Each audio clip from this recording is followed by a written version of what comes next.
अपने सम्मानित दर्शकों एवं उनके शिशुओं के मनोरंजनार्थ विक्रम बेताल के माध्यम से ये कहानी आपकी सेवा में प्रसारित की जा रही है, जो पशु प्रेम पर आधारित है। पशुओं पर, प्राणी मात्र के प्रति दया करनी चाहिए, इसका जो है मुख्य सारांश है। कन्नौज के एक राजा राज्य करते थे जिनका नाम जीमूतकेतु था। जीमूतकेतु पहले एक देवी भक्त ब्राह्मण थे, जो इस देवी माता रानी की कृपा से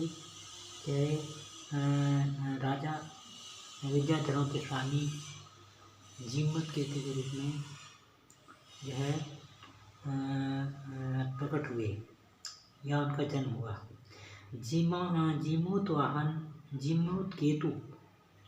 जीमूतकेतु का एक पुत्र था जिसका नाम था जीमूतवाहन। जीमूत शब्द का अर्थ बादल होता है, तो यहाँ पर यह जीमूत शब्द का अभिप्राय बादल से लिया जाना चाहिए।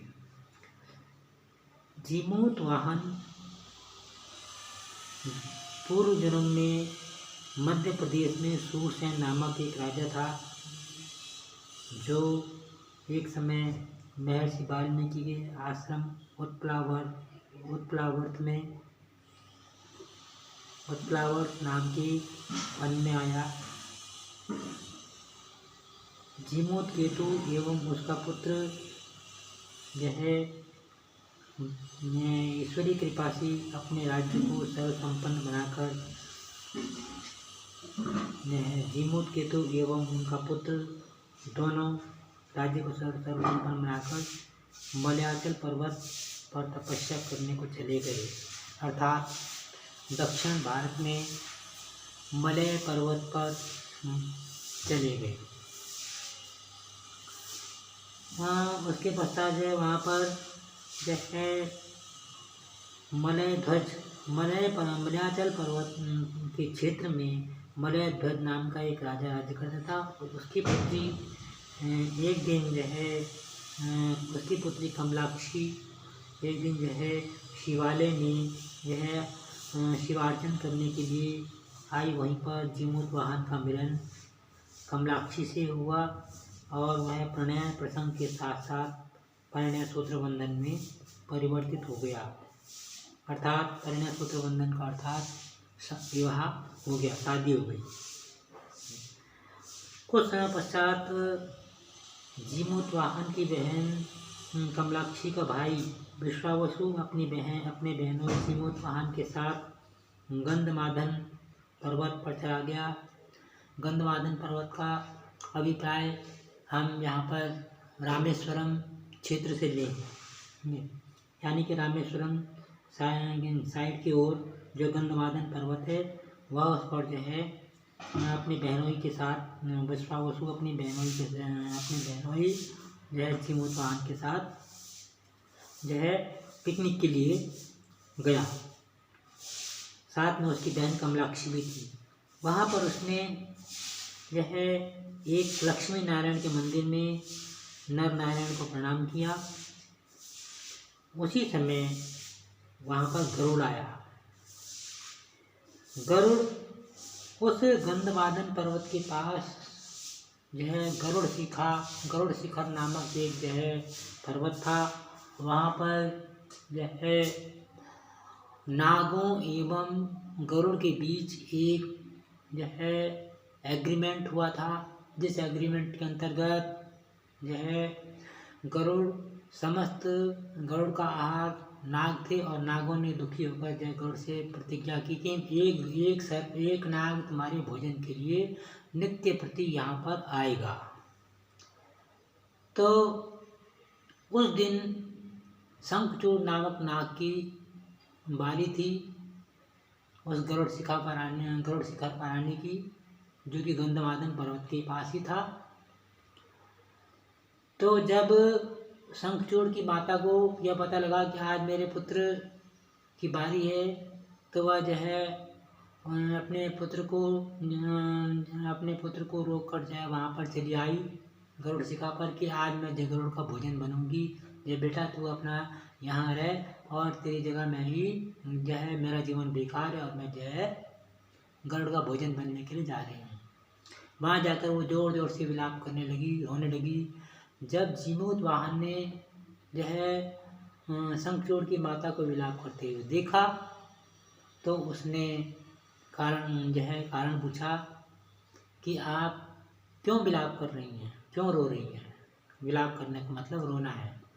क्यों विलाप कर रही हैं? तो शंखचूड़ की माता ने कहा कि हे राजकुमार बेटा, आज गरुड़ मेरे पुत्र शंखचूड़ को खाने के लिए आने वाला है, अर्थात उसे खा जाएगा। इसलिए मैं अपने पुत्र की रक्षा के लिए यहाँ पर गरुड़ का भोजन बनने के लिए आई हूँ, क्योंकि मैं नाग माता हूँ और जो है आज मेरे जीवन का अंत हो जाएगा।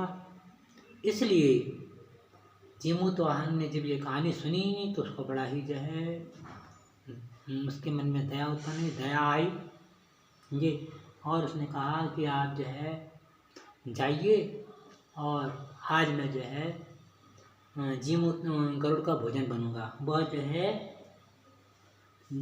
सिर झुकाकर बैठ गया। गरुड़ निश्चित समय पर उस गरुड़ शिखा पर आया और उसने जीमूत वाहन को अपनी चोंच में उठाकर जो है वह जीमूत वाहन को अपनी चोंच में उठाकर उड़ चला। अब जो है जब वह जो है उड़कर अपने जो है स्थान पर पहुंचा जहाँ पर उसको भोजन करना था, उसने चोंच मार मार कर उसको घायल किया और जब देखा तो उसने ये तो मनुष्य है। तो उसने कहा अरे भाई, तुम मेरा भोजन कैसे बन गए?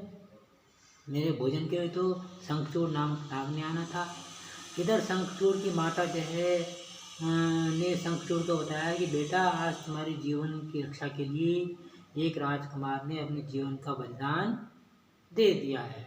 वह गरुड़ का भोजन बन गया। गरुड़ उसको चोंच मार मार कर उसको खा जाएगा। जैसे ही शंखचूड़ को पता लगा, शंखचूड़ नामक नाग को पता लगा, तो वह भी उस स्थान पर आया जहाँ पर गरुड़ जैसे जीमूत वाहन को खा रहा था। और तो जीमूत वाहन और गरुड़ के बीच वार्तालाप हो रहा था। गरुड़ को भी लगा कि यार ये तो गलत है, मुझे जो है इससे क्या दुश्मनाई ये, इसलिए जो है ये वार्तालाप करने लगा जीमूत वाहन से। इतने में शंखचूड़ आ गया। शंखचूड़ ने कहा कि भगवान, आज मेरी बारी थी और आप इनको छोड़ दीजिए और इनको छोड़कर जो है मुझे अपने भोजन के रूप में ग्रहण कीजिए। जब इस पर जो है शंखचूड़ ने कहा कि नहीं नहीं नहीं नहीं, जो है मैं जो है गरुड़ का भोजन बनाऊँ और गरुड़ ही मुझे अपना भोजन बनाएंगे। जब जो गरुड़ ने जीमूत वाहन का त्याग सुना और जीमूत वाहन जो है उसकी शंखचूड़ की वार्ता सुनी, तो उसको लगा कि वास्तव में ये तो चाहे कार्य ठीक नहीं है, क्योंकि गरुड़ की और नागों की प्रारंभ से जो है जो नाग माता कद्रू थी, कद्रू विनीता से द्वेष करती थी और इस कारण गरुड़ को नागों से जो है वह शत्रुता हो गई और उसने प्रतिज्ञा कर ली कि मैं समस्त नागों को अपना भोजन बनाऊंगा और इस निश्चित उद्देश्य से वह अपना भोजन बनाता था। जब मगर उसने जीमूत वाहन का जो है और जो है शंखचूड़ का आपस में जब जो है एक दूसरे के प्रति बलिदान का जो है दृश्य देखा, तो उसका हृदय परिवर्तित हो गया और उसने जो है प्रतिज्ञा कर ली कि आज से मैं नागों का भक्षण नहीं करूँगा। जो हमारी जो पुरानी दुश्मनाई है वह दुश्मनाई आज से समाप्त होती है। और जीमूत वाहन को कहा कि भाई, मैं तुमसे प्रसन्न हूँ, तुमने जो है शंखचूड़ की रक्षा के लिए अपना जीवन बलिदान किया और मैं तुम्हें 3 बार मांगने के लिए कहता हूँ, तुम 3 बार मांगो। इस प्रकार से जो है गरुड़ ने प्रसन्न होकर उसको जीवन दान दिया और जो है वह 1 लाख वर्ष तक जो है राजकुमारी कमलाक्षी के साथ, अपनी पत्नी के साथ जो है राज्य करते हुए सीधा वैकुंठ लोक को पहुँच गया। अब बेताल राजा विक्रमादित्य से प्रश्न पूछता है कि बताओ, शंखचूड़ और जीमूत वाहन में किसका त्याग बड़ा है?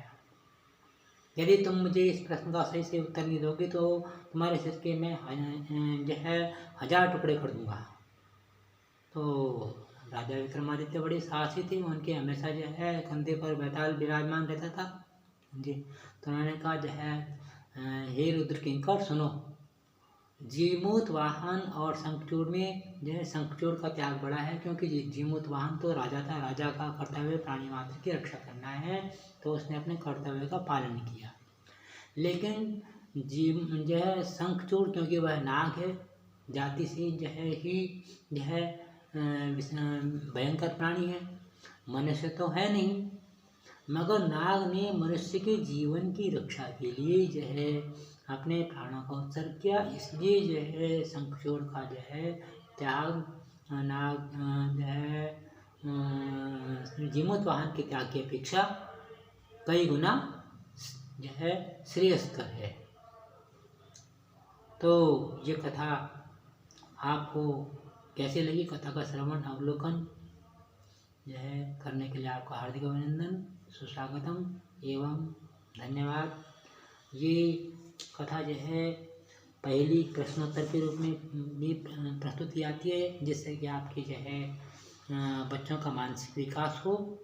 ये आप बच्चों से पूछिए, बच्चों को कहानी सुनाइए ये, और बच्चों से इस प्रश्न का उत्तर पूछें, बच्चे इस प्रश्न का उत्तर दें, जिससे उनका मानसिक विकास हो। इस कथा रत्न सागर यह कार्यक्रम के पीछे बच्चों का मानसिक विकास करना है, क्योंकि आजकल शिक्षा तो है, शिक्षा केवल नाम मात्र की है जी। शिक्षा आजकल की शिक्षा किसी मतलब की नहीं है, ये संस्कारित शिक्षा नहीं है जी, संस्कारहीन शिक्षा है। जो है शिक्षा ग्रहण करके व्यक्ति आजकल जो सभ्य के स्थान पर असभ्य बन रहा है।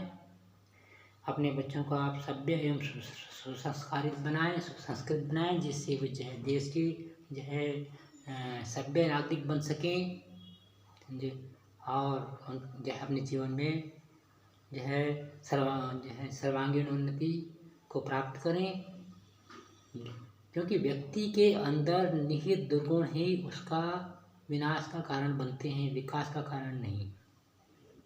व्यक्ति कहीं भी चला जाए, संसार के किसी भी कोने में चला जाए, यदि व्यक्ति सुसंस्कृत है, सभ्य है, व्यवहार कुशल है, मृदुभाषी है, तो उसे जो है सारा संसार उसके लिए अपना परिवार है, और वह कहीं भी अपना कुछ भी अच्छे किसी भी स्थिति में हो, अच्छी स्थिति में वह जो है परिवर्तन अपने दुर्भाग्य को सौभाग्य में परिवर्तित कर सकता है, क्योंकि वह व्यवहार कुशल है, मृदुभाषी है एवं कलाकार है। उसकी शिक्षा गुणात्मक शिक्षा है। आजकल जो है गुणात्मक शिक्षा नहीं है जी, आजकल जो है क्वालिटी एंड क्वांटिटी, क्वांटिटी बढ़ रही है लेकिन क्वालिटी बिल्कुल जीरो है। मेन क्वालिटी होनी चाहिए, क्वांटिटी नहीं। तो आशा है आप इस प्रसारण का उद्देश्य समझ गए होंगे। एक जो है प्रवक्ता होने के नाते जो अपना कर्तव्य है, अपना कर्तव्य का निर्वहन कर रहे हैं, आपने कथा कहानी का जो है श्रवण अवलोकन और रसास्वादन किया। धन्यवाद।